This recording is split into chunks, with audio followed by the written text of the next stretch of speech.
I stood in my dorm room at 6:47 a.m., staring at a graduation cap that said "First Doctor in the Family" in gold letters I'd glued on the night before. My phone sat on the desk. Silent. No confirmation text. No, we're leaving soon message. Nothing. But I told myself it was fine. They were probably just running late. Mom always ran late. I smoothed the red gown hanging on my closet door, ran my fingers over the honor cords I'd earned. 4 years of scholarships. 3 years working night shifts at that diner in Princeton where drunk students tipped in quarters. 2 majors because I couldn't afford to waste a single credit. This moment was supposed to mean something. The arena would be packed in 6 hours. Families with flowers. Parents holding signs with terrible puns. Grandparents crying in the bleachers. I'd rehearsed it in my head 1,000 times, scanning the crowd until I spotted them. Mom waving. Dad with his camera. Even my sister acting like she cared for once. Growing up in our New Jersey suburb, everything looked perfect from the outside. Decorated porches. Manicured lawns. Families who smiled for the neighbors.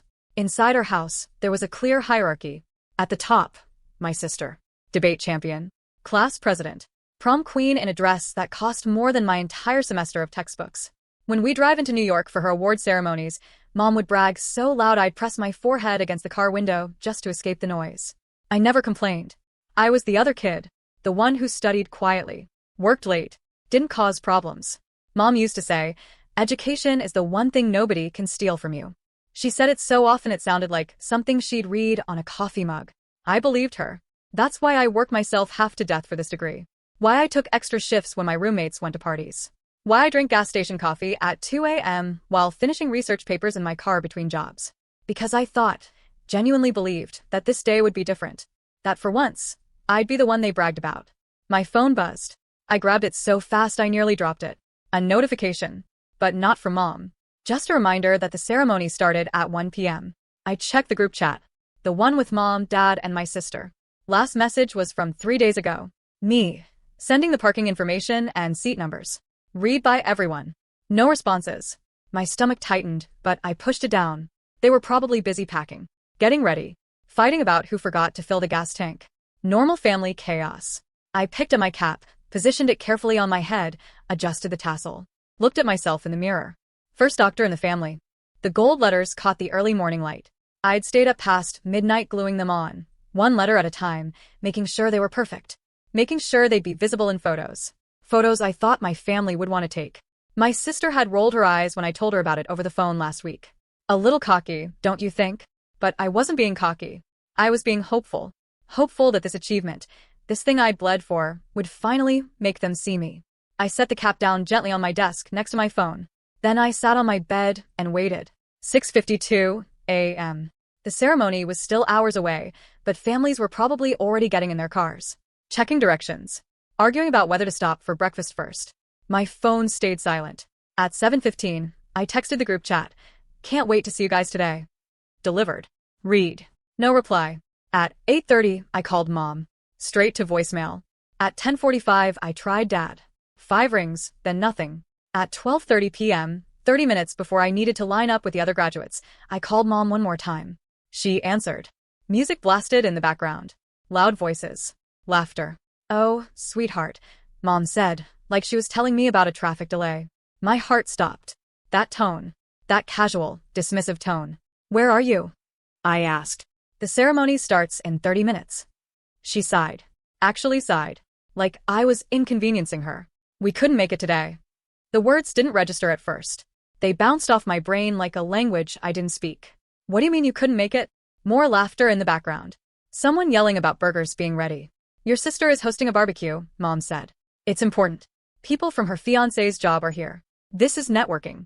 Real career opportunities. I stood frozen in my dorm room, phone pressed so hard against my ear it hurt. A barbecue, I repeated. You're missing my college graduation for a barbecue. Well, she planned it first, Mom snapped. Her voice shifted, defensive now, annoyed that I was pushing back. You'll understand when you're older. These connections matter. We'll celebrate you later. Maybe next weekend. Mom, I have to go. The guests are arriving. Mom, please. Don't be dramatic about this. Click. She hung up. I stood there, phone still against my ear, listening to the dial tone. My graduation gown suddenly felt like a costume. The honor cords around my neck felt like a noose. I looked at my cap on the desk. First doctor in the family in gold letters that now looked like a joke. A cruel, stupid joke. My alarm clock blinked 12:47 p.m. 13 minutes until I had to be in the lineup. I should have been taking photos, calling friends, feeling excited. Instead, I sat on my bed and stared at the wall. Then I did what I was supposed to do. I put on my cap. I walked to the arena. I found my place in the alphabetical line of graduates. Everyone around me was buzzing with energy, fixing each other's caps, taking selfies, pointing out family members already in their seats. There's my mom. Third row. My dad brought a banner. I'm going to kill him. My grandmother flew in from Florida. I can't believe she made it. I pulled out my phone one more time, opened social media, searched for my sister's name. Her most recent post was from 11 minutes ago. A photo, the backyard of her house in New Jersey. Tables set up, a banner that said, "Congratulations to the happy couple," string lights, a grill smoking in the background. And there they were. Mom, Dad, my sister, and her fiancé, all smiling. The timestamp said 12:36 p.m. I checked the caption. So blessed to celebrate with family and friends today. 43 likes already. I zoomed in on the photo. Mom was wearing the dress she'd bought specifically for my graduation. She'd shown it to me over video call 2 weeks ago. "I want to look nice for your big day," she'd said. She was wearing it at the barbecue. The arena doors opened. Families flooded in, carrying flowers and balloons. I watched them fill the seats. My family had 4 reserved seats. Section C, row 7, seats 14 to 17. I'd sent them the exact information a week ago. From where I stood in line, I could see that section. The seats stayed empty. "Graduates, please begin processing," someone announced over a loudspeaker. We started walking. The arena erupted in cheers as we entered. Families screaming names, air horns, cameras flashing. I kept my eyes forward. We filed into our seats. The ceremony began. Speeches about futures and potential. About how this was just the beginning. I didn't hear any of it. I kept glancing at Section C, row 7. Empty. All 4 seats. Reserved signs still attached to them. When they called my name, my full name, followed by graduating with highest honors, there was applause. Polite. Distant. From strangers who would forget I existed in 10 seconds. No screaming. No air horn. "No, that's my baby." I walked across the stage.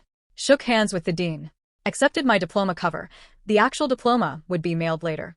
Smiled for the photographer. Then I walked off the other side and sat back down. That was it. For years. Countless sacrifices. Endless nights. All for 30 seconds on a stage while strangers clapped, because that's what you do at graduations.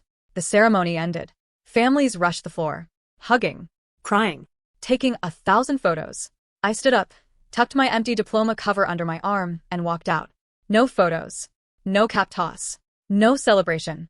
I drove back to New Jersey in my graduation gown. 4 hours in traffic, still wearing the red polyester, my decorated cap sitting on the passenger seat like a silent witness. When I got home, the barbecue was over. Cars were gone. Leftover plates and cups scattered across the backyard. No one was there. I walked into my childhood bedroom, pulled out a duffel bag, started packing. Clothes, laptop, charger, documents, cash I'd been saving. When the bag was full, I walked downstairs. Set my diploma cover on the kitchen counter. No note. No explanation. No goodbye. Then I walked out the front door, put my bag in the car, and drove. By sunset, I'd crossed into Virginia. By the time I stopped for gas, I decided I wasn't coming back. I didn't stop driving until my hands cramped around the steering wheel. Virginia. Then a motel outside Richmond where the clerk didn't ask questions when I paid cash. I sat on the edge of a bed that smelled like bleach and stared at my phone. 0 missed calls. 0 texts. They hadn't even noticed I was gone. I stayed in that motel for 2 days, ordering pizza and scrolling through my sister's social media. More photos from the barbecue. Comments gushing about how blessed they all were. Mom tagged in every single one. Not a single mention of me. On day 3, I called my friend Tasha in Washington. We'd met at a conference sophomore year, stayed in touch. "I need a place to crash for a bit," I said. She didn't ask why. "My couch is yours." I drove north. Slept on her couch for 3 weeks while I found work, construction cleanup, cash under the table. The kind of job where nobody asks for references or cares what degree you have. At night, I taught myself coding. Free tutorials on library computers. Basic web development. Anything to build towards something bigger. Still, my phone stayed quiet. 6 weeks after graduation, I finally got a text from Dad. "Your mother is upset. call home. Not, where are you? Not, are you okay? Just that mom was upset. I deleted it. 2 months in, I moved again. California this time. A friend of Tasha's knew someone renting a studio apartment behind an auto shop in Sacramento. 400 square feet that smelled like motor oil, but it was mine. I got a job at a tech startup. Entry level, but it had benefits. Health insurance. A desk with my name on it. Except I'd started using a different last name on applications. Not legally changed yet, just testing it out. Seeing how it felt to be someone else. Someone whose family didn't forget they existed. I made new friends. People who didn't know about the graduation. About the empty seats. About the barbecue that mattered more than 4 years of my life. When they asked about my family, I kept it simple. We're not close. Nobody pushed.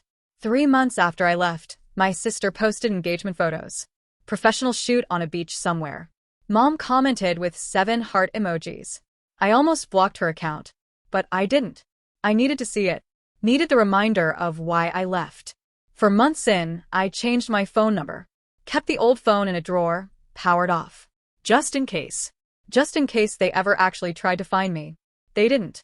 5 months, and I was starting to feel like maybe I'd made it. Maybe this was my life now. New city. New job. New name waiting in the wings. Then late one night, my laptop pinged. An email. From an address I didn't recognize, but the subject line made my chest tighten. You deserved better. I almost deleted it. Assumed it was spam. But something made me open it. The sender was my uncle. Mom's brother. Lives in Illinois. Barely see him except major holidays. His message was 3 paragraphs long. The first paragraph was an apology. The second was about family loyalty and how hard it is to speak up. The third paragraph destroyed everything I thought I knew about that day. My hand shook as I read it. Then read it again. Then one more time because my brain refused to process what he was telling me. There was never a scheduling conflict. The barbecue wasn't planned first. It was planned after. After my graduation date was announced. After the invitations went out.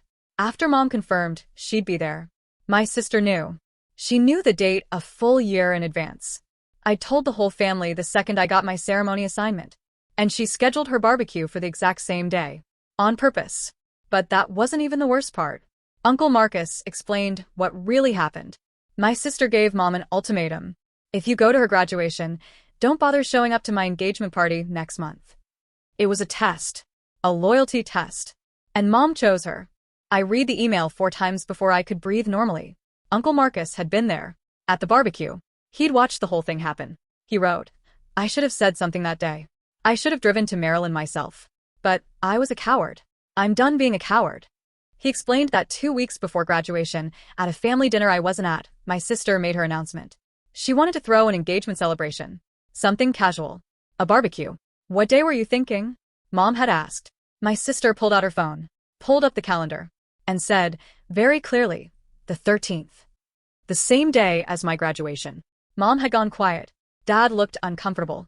That's her ceremony, Mom finally said. My sister shrugged.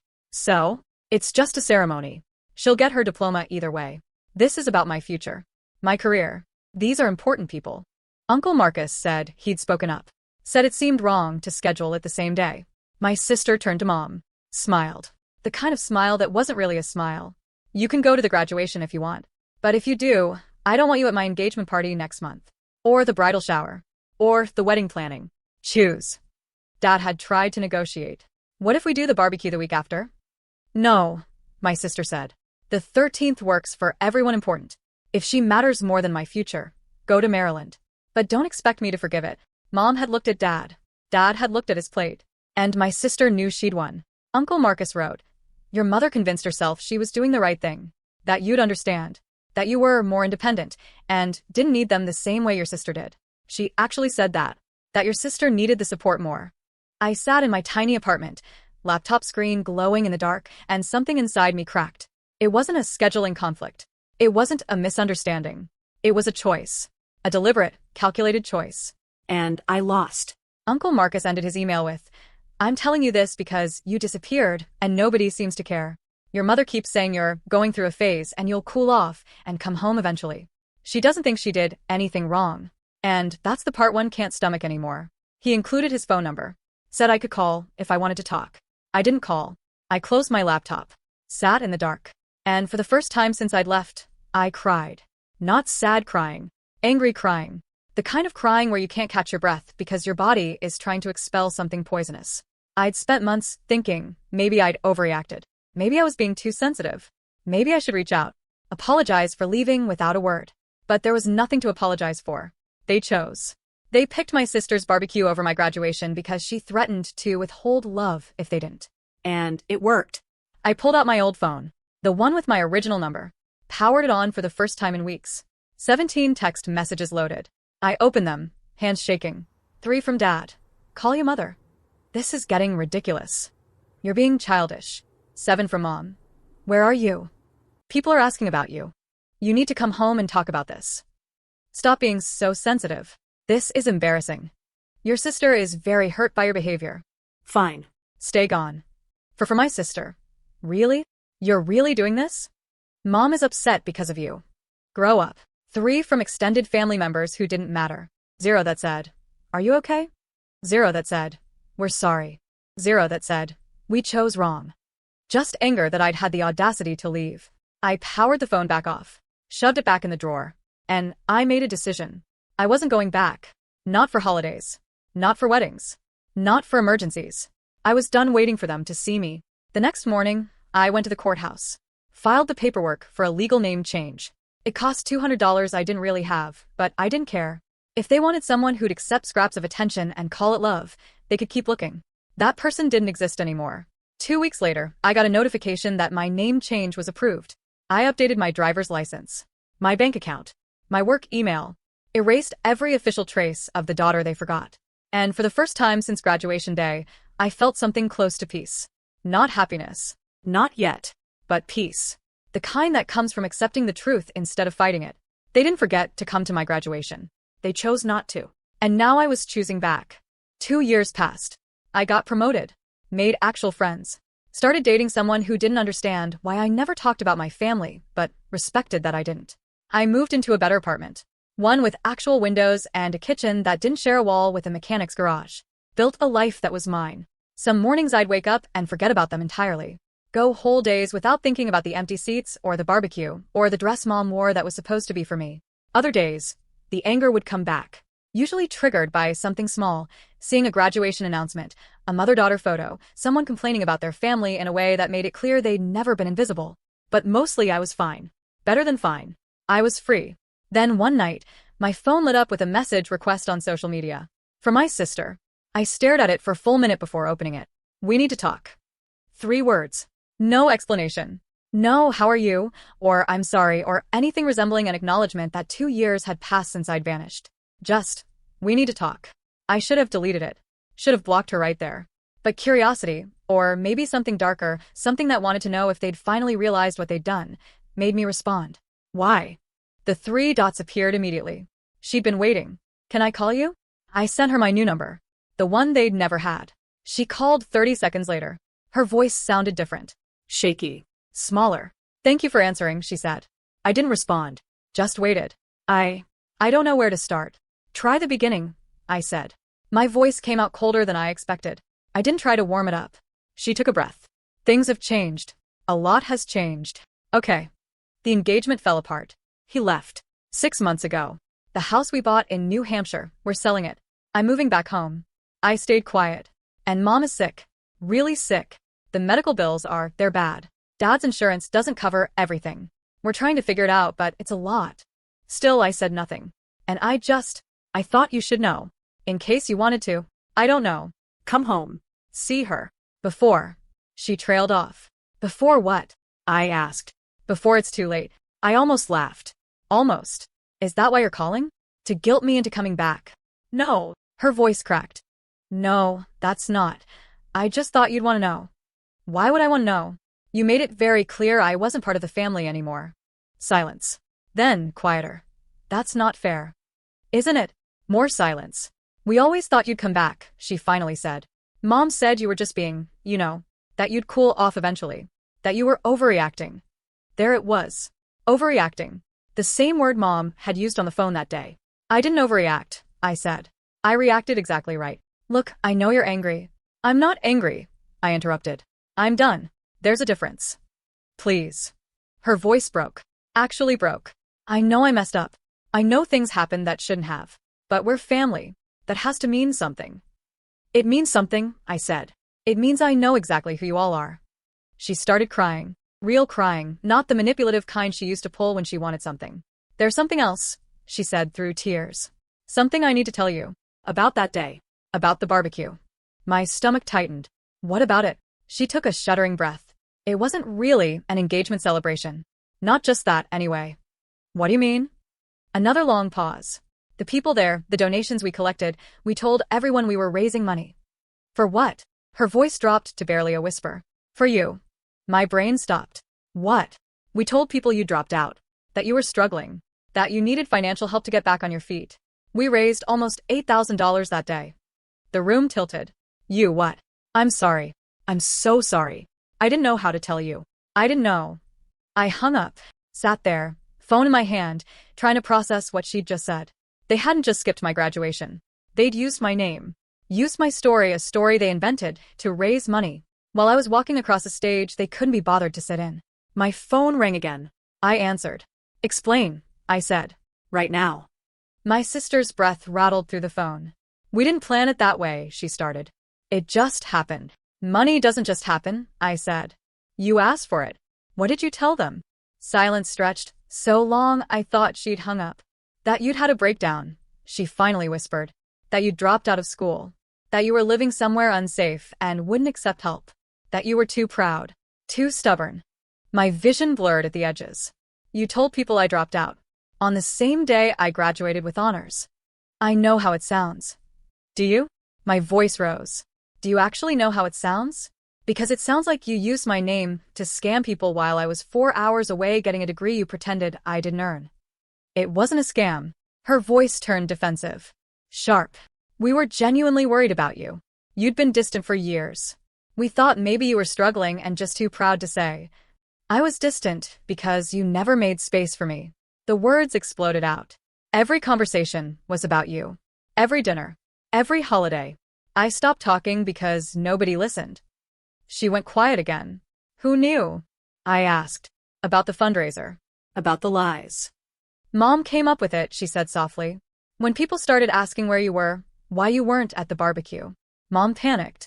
She didn't want to admit we'd chosen not to go to your graduation, so she said you weren't graduating. That there was no ceremony because you'd left school. And nobody thought to check? To call me? You never answered when we called. You called twice. Twice in 4 years, and both times it was to ask me to send money for your bridal shower contributions. Silence. The fundraiser was supposed to be small, she continued, voice shaking. Just close friends. But Mom's book club got involved. Then people from Dad's work. Then it went on social media.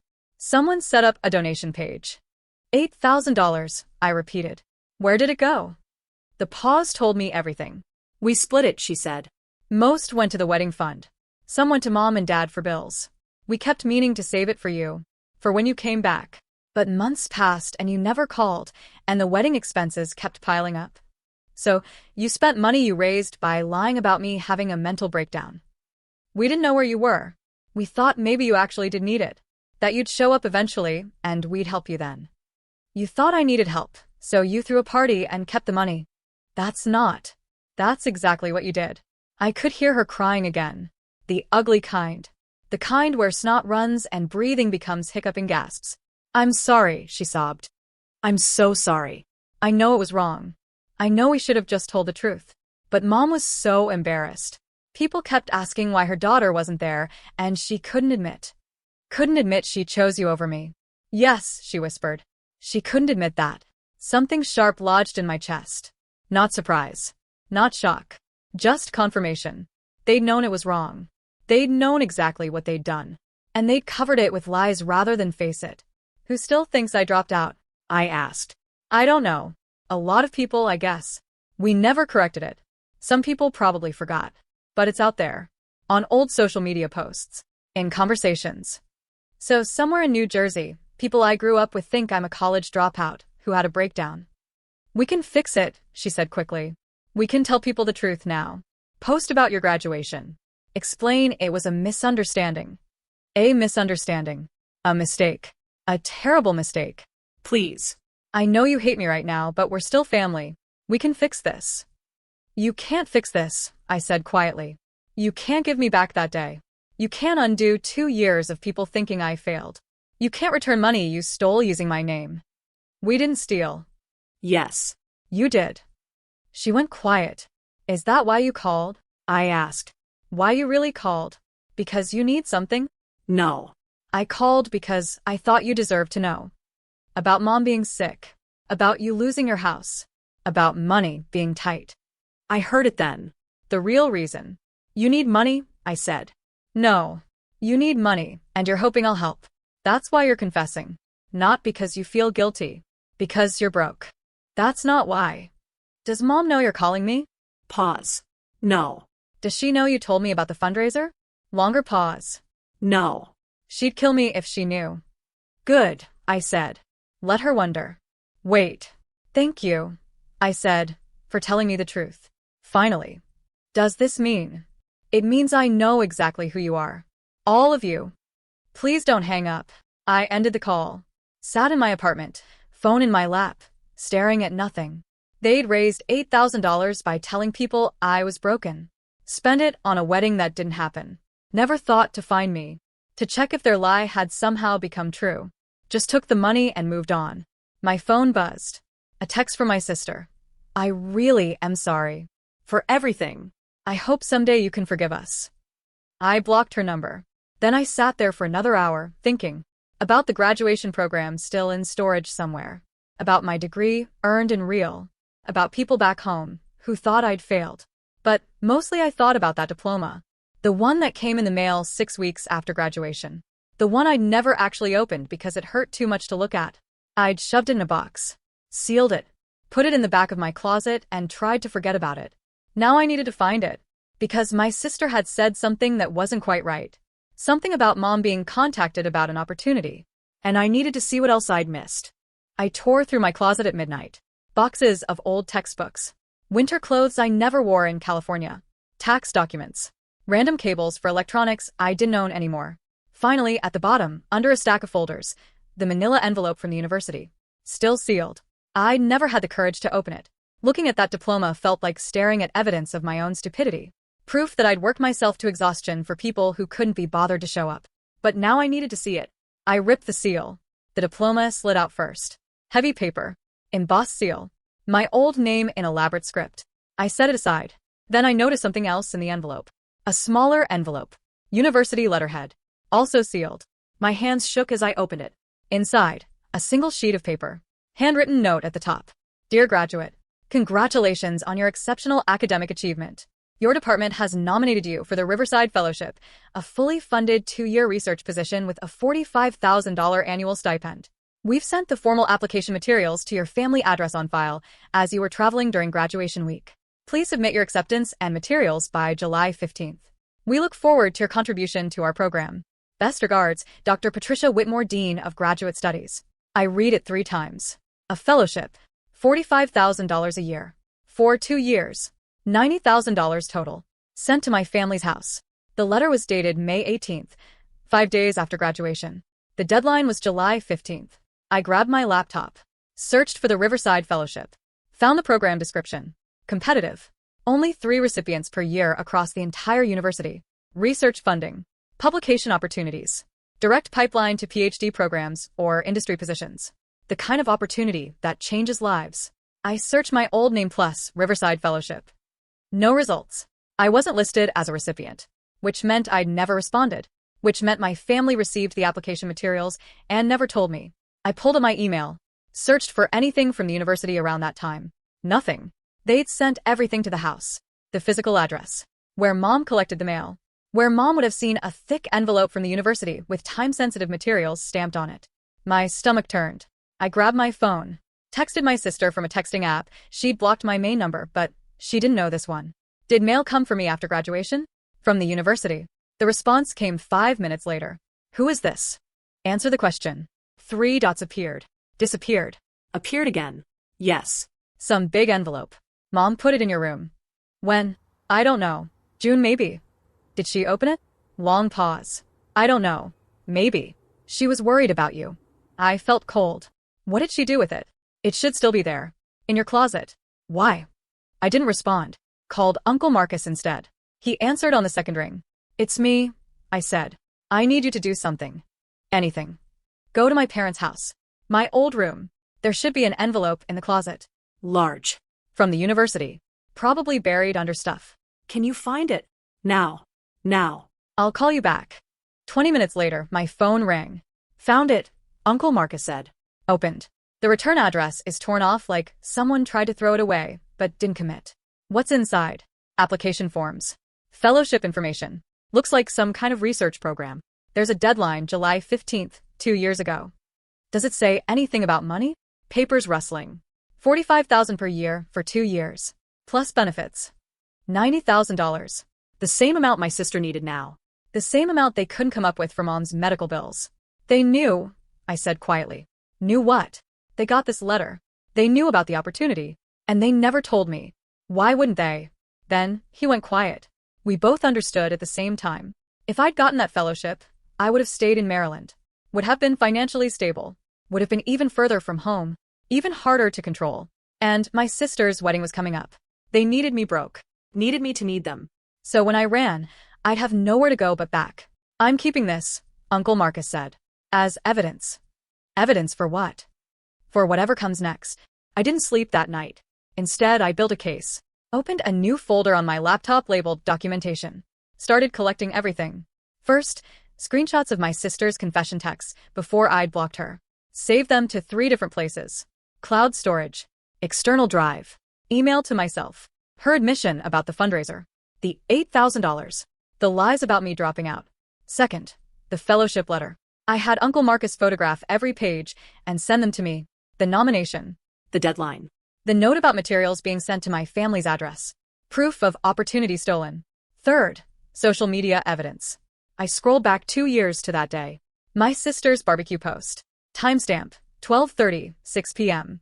My graduation ceremony program, saved as a PDF, showing start time, 1 p.m.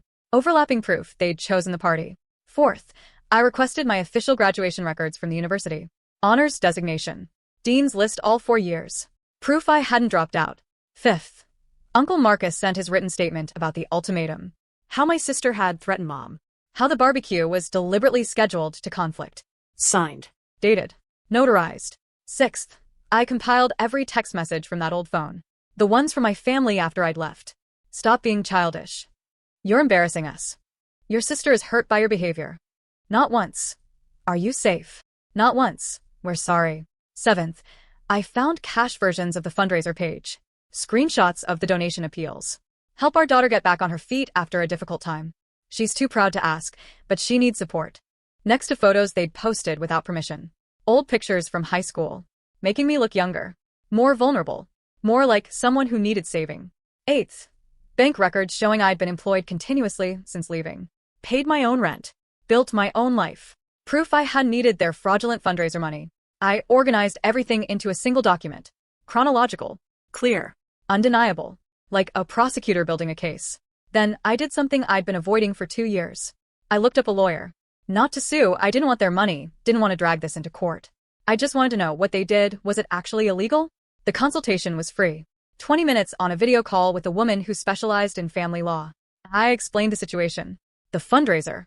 The lies. The intercepted fellowship. She listened without interrupting. The fundraiser is fraud, she said finally. They solicited donations under false pretenses. The fellowship situation is trickier. Technically, it was sent to your address of record, which was their house. But combined with everything else, it shows a pattern of financial manipulation. What could I do about it? You could file a police report for the fraud. Pursue a civil case for the fellowship opportunity. That's a loss of potential earnings. But honestly, she leaned forward. This would be messy, expensive. And family cases like this rarely go anywhere because people don't want to testify against each other. What if I don't want money? What if I just want them to admit what they did? She smiled sadly. Then you don't need a lawyer. You need a witness. That's when I understood. I didn't need court. I needed confrontation. But confrontation on my terms. With evidence they couldn't deny. In a place where they couldn't walk away or hang up. I texted Uncle Marcus again. I want to meet with them. All of them. Can you set it up? When? Soon. Somewhere public. I'll tell you when I'm ready. What are you planning? To give them a chance to tell the truth. And if they don't, I looked at the folder of evidence on my screen. 2 years of documentation. Undeniable proof of exactly who they were. Then, everyone else gets to see it. The next morning, I took a personal day from work. Went to a therapist I'd been seeing on and off for 6 months. Told her everything. The graduation. The fundraiser. The fellowship. The plan. She listened carefully. Are you doing this for closure or revenge? She asked. Does it matter? Yes. Closure means you're ready to let go regardless of their response. Revenge means you're still waiting for them to give you something. I thought about that. Closure. I finally said. I'm done waiting. She nodded. Then go. Say what you need to say. But remember, you're not there to change them. You're there to free yourself. 2 weeks later, I sent the message. Philadelphia.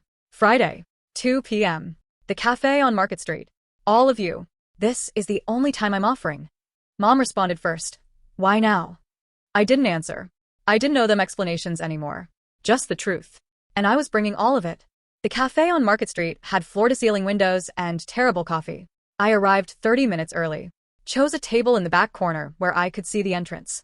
Set my folder on the table. Ordered water I didn't drink. At 1:58 p.m., they walked in. Mom looked smaller than I remembered.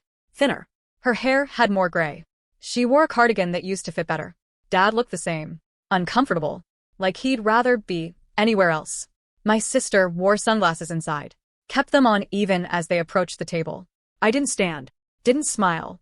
Just watched them navigate between tables, clearly unsure whether to hug me or sit down. They sat. You look good, Mom said finally. Her voice shook. Thanks. Silence stretched. Dad cleared his throat. My sister picked at her cuticles. I'm glad you agreed to meet, Mom continued. We've been so worried. Don't, I said quietly. She stopped. Don't start with lies. Not today. Mom's face flushed. I'm not lying. We have been worried. You've had 2 years to be worried. You didn't start until you needed something. My sister shifted in her seat. That's not fair. My name is different now, I interrupted, looking at each of them. Legally different. So when you talk to me, use the name I chose. Not the one you gave me. Mom's mouth opened. Closed. You changed your name? I changed everything. Dad finally spoke. We didn't come here to fight. Then why did you come? They exchanged glances. That thing they'd always done. Silent communication that excluded everyone else. Your sister told us she talked to you, Mom said carefully. About some misunderstandings. Misunderstandings, I repeated. About the graduation, she continued. And I want you to know we never meant to hurt you. Things just got complicated. Stop. I opened the folder. Pulled out the first document. The social media screenshot. Set it in the center of the table. Your barbecue post. Timestamp, 12:36 p.m. June 13th. 2 years ago. Then the second document. My graduation program. Start time, 1 p.m. Same day. Mom barely glanced at them. We've explained this. You haven't explained anything. I added the third document. Uncle Marcus's statement. Notarized. Explaining how the barbecue was scheduled deliberately. After you knew my graduation date. And how my sister gave you an ultimatum. My sister went pale. He had no right. He had every right. He was there. I looked at my sister. Tell them what you told me. About the ultimatum. She shook her head. Tell them. I don't remember exactly. You said, if you go to her graduation, don't show up at my engagement party. You made Mom choose. So tell them you did it. Silence. Then my sister's voice, barely audible. Things were stressful. I was planning a wedding. You were planning a wedding that didn't happen, I said. Using money you stole from people who thought they were helping me. I placed the next documents down. Screenshots of the fundraiser page. $8,000. Raised by telling people I dropped out. That I was having a breakdown. That I was too proud to ask for help. Mom's face drained of color. We were genuinely concerned. You were embarrassed, I corrected. You couldn't admit you'd chosen a barbecue over my graduation, so you invented a story that made me the problem instead of you. Dad shifted uncomfortably. Your mother made a mistake. This wasn't a mistake. I pulled out more screenshots. This was posted for weeks. You collected money. Deposited it. Spent it. For months, people in our town thought I was a college dropout with mental health problems. We can fix that, Mom said quickly. We can tell people the truth. The truth. I almost laughed. You want to tell people the truth now? 2 years later? When it's convenient. I placed the fellowship letter on the table. This came to your house 5 days after graduation. A $45,000 fellowship. 2 years. Research position. The kind of opportunity that opens doors. Mom stared at it like she'd never seen it before. But her face told me everything. You opened it, I said. You read it. You knew what it meant. And you never told me. We were going to, Mom started. You were going to what? Forward it to the daughter who disappeared? Except you never looked for me. You changed your story to make yourselves the victims. Dad finally spoke, voice rough. We didn't know where you were. You didn't try to find out. You had my email. My phone number until I changed it. You could have sent the letter electronically. Could have driven to Maryland to find me. But you didn't. Because if I'd gotten that fellowship, I would have been financially stable. Independent. And you needed me to need you. That's not true, Mom whispered. Then why didn't you send it? Silence. Why didn't you call the university and tell them I'd left? Why didn't you do anything except take the application materials and hide them in my closet? More silence. My sister finally took off her sunglasses. Her eyes were red, swollen. We messed up. We know we messed up. But we're family. No, I said firmly. You're people I'm related to. That's not the same thing. Mom reached across the table. I pulled back.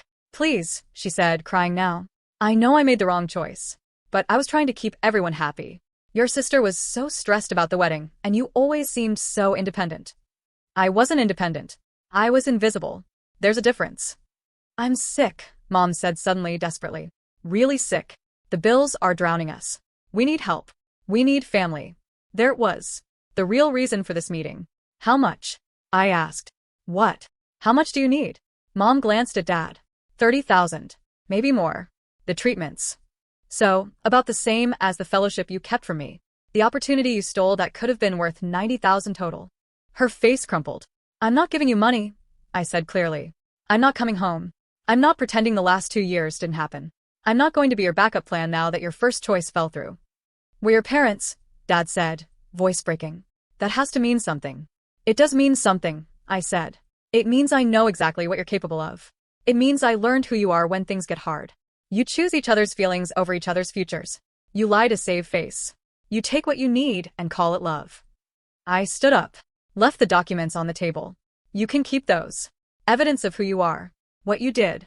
Maybe someday you'll actually read them and understand. Where are you going? Mom asked. Somewhere you're not. Please, my sister said. We can fix this. We can go to therapy. Family counseling. Whatever you need. I don't need you to fix anything, I said. I fixed it myself. 2 years ago when I left. So that's it? Mom's voice turned sharp. Angry. You're just going to walk away from your family? Abandon us when we need you most. I looked at her for a long moment. Yes, I said simply. The same way you walked away from me when I needed you.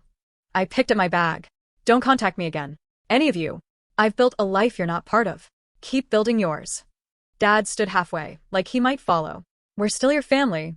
You had your chance to be my family, I said. You chose a barbecue. Live with it. I walked out. Through the cafe. Past the tables of strangers having normal conversations. Out into the Philadelphia afternoon where the air felt cleaner. My phone buzzed before I reached my car. Mom, you'll regret this. Then my sister. You're destroying us. Then Dad. This is cruel. I blocked all 3 numbers. Drove to the train station. Caught the next train back to California. And for the first time in 2 years, I didn't cry. Didn't feel guilty. Didn't wonder if I'd made the right choice. I just felt free. 6 months after Philadelphia, I got an email from Uncle Marcus. Subject. Thought you should know. He'd attached a photo. A Facebook post from my sister's account. A long caption about family. Forgiveness. How sometimes people grow apart, and that's okay. How she was learning to accept that not everyone wants reconciliation. It was performative. Designed to make her look like the bigger person. I deleted it without finishing. Uncle Marcus's message said, she's been telling people you refused to help with your mother's medical bills. Painting you as the villain. Just wanted you to know what story they're spreading. I wrote back. Thanks for the heads up. Doesn't change anything. It didn't. Let them tell whatever story they needed. I had the truth. That was enough. My life kept moving forward. I got another promotion at work. Started leading a team. Made enough money to move into a real apartment with a balcony and everything. The person I'd been dating became something more serious. We moved in together. They never pushed about my family, never made me feel broken for the choice I'd made. We celebrated holidays with our chosen family. Friendsgiving. Dinners where nobody kept score of who got more attention. I went back to school part-time. Not the fellowship I'd lost, but something better, something I chose for myself. A master's program in data science. This time, when I graduated, the people in the audience were there because they wanted to be my partner, my friends. Uncle Marcus, who flew out from Illinois with a bouquet of sunflowers and tears in his eyes. Your mom would have been proud, he said, then caught himself. I mean, she should have been. Someone else's mom would have been proud. I corrected. Mine made her choice. He hugged me tight. Well, I'm proud. That meant more. On the 1-year anniversary of the Philadelphia meeting, I got a message from a stranger. A woman about my age. She'd seen a post I'd written months earlier on a support forum about family estrangement. Your story gave me permission to leave, she wrote. I spent 5 years thinking I was the problem. Reading what you went through helped me see I wasn't crazy. I left 3 months ago. It's hard, but I'm starting to breathe again. Thank you. I stared at that message for 20 minutes. Then I wrote back. You're not crazy. You're not cruel. You're protecting yourself. That's not the same as revenge. That's survival. She responded. Is it wrong that I don't miss them? No, I wrote. It's wrong that they made you feel like you should. More messages came. People who'd been the invisible child. The convenient scapegoat. The one expected to sacrifice endlessly, while siblings got everything. I started responding to all of them. Sharing what I'd learned. That blood doesn't equal obligation. That walking away isn't betrayal when staying costs your sanity. That you're allowed to grieve the family you deserved while refusing the family you got. 2 years after the confrontation, I got a notification. My mother had passed away. I found out from an obituary posted online. Not from my family directly. They hadn't even tried to tell me. The obituary listed survivors. Husband, daughter, son-in-law. No mention of me. I sat with that for a day. Waited for the grief to hit. It didn't. What I felt was something quieter. Sadness for the relationship we never had. Relief that I'd never have to wonder, what if, about reconciliation. And peace knowing I'd said everything I needed to say when she could still hear it. I didn't go to the funeral. Sent flowers instead, and signed, because part of me still believed in respecting death even when I couldn't respect the life. Uncle Marcus called afterward. Your sister asked if you'd contribute to funeral costs. I almost laughed. What did you tell her? That you'd already paid enough. That night, I sat on my balcony with my partner. Watched the sunset turn the sky orange and purple. You okay? They asked. Yeah, I said. And I meant it. My phone buzzed. Another message from a stranger who'd found my story. When does protecting yourself stop being selfish and start being necessary? I thought about graduation day. About empty seats and decorated caps. About fellowship letters and fraudulent fundraisers. About the moment I chose to save myself instead of waiting for them to see me. I typed back. The moment you realize you're the only one fighting for your worth. That's when it stops being selfish. That's when it becomes survival. Then I added. You deserve people who show up. Not just when it's convenient. Not just when they need something. Always. And if your family can't be that, you're allowed to find people who will. I hit send. Put my phone down. Looked at the life I'd built. The person sitting beside me. The apartment I'd earned. The degree nobody could take away. The peace that came from knowing I'd chosen myself when nobody else would. My family had made their choice 2 years ago at a barbecue I wasn't invited to. I'd made mine by leaving. And I'd make it again. Every single time. Because I was no longer the girl waiting in empty seats. I was the woman who learned to fill her own life with people who deserved to be there. And that was the best revenge of all.